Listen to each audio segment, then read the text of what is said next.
And just like that, the CIAA championship game is set. Salem. And after 10 weeks of last-second touchdowns,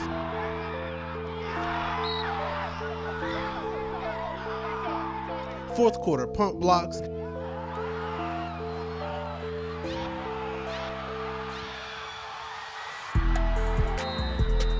and headhunting for the top spot from a host of different challenges, we find ourselves back in the same spot we were in last year.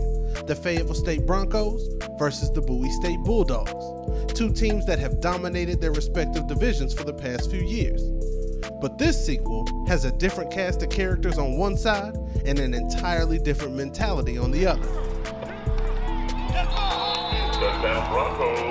The reigning champs are a 10-0 juggernaut, with the top scoring offense and the top scoring defense in the CI.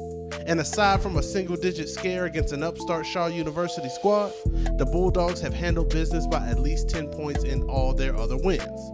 They still got the CIAA Offensive Player of the Year, but it's Jerome Johnson, not Amir Hall. And almost all of the other individual postseason awards went to Bulldogs too, most of whom weren't even all conference last year. Simply put, Bowie State reloaded. But the Broncos still got most of the faces from their two previous coronations as kings of the CIAA South. Stevie Green is still Superman. Keyshawn James is still all up in the other team's backfield. But the Broncos are older, wiser, and no longer content with just getting there. It means a lot. We just got to finish this time. That's all I can say. It's good we got there. This is the third year in a row. This time we got to finish. We actually got to finish. And unlike Bowie, they had a few close encounters from teams in the South who wanted the crown for themselves. And while the majority of folk are probably thinking it's going to be back-to-back for the Bowie State Bulldogs, one particular Hall of Fame coach is rolling with his family ties and has put his vote in for the Broncos. And my nephew, who really my son, Richard is head coach at Fayetteville, came up with a huge win and to put that university in the championship game. And Fayetteville is an awfully good football team. And, they played well all year, had a couple of slip-ups, but just a good coaching job by the staff at Fayetteville State.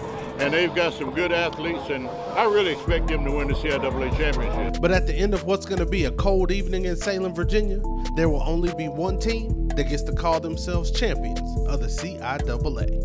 Hello, everyone. Welcome to the No Huddle.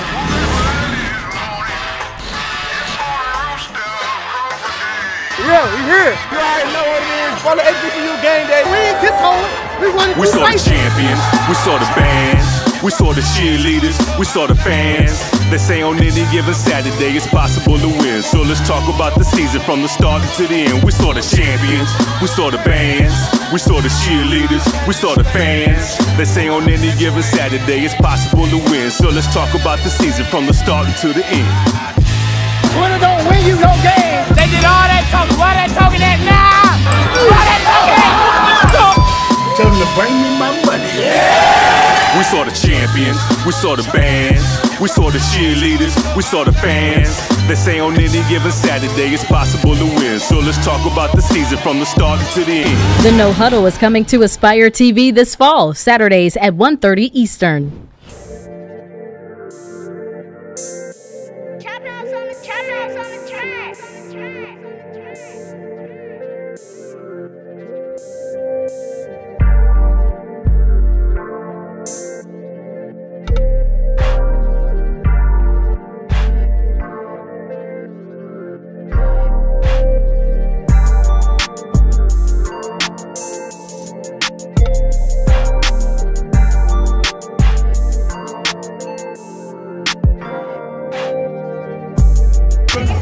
In 19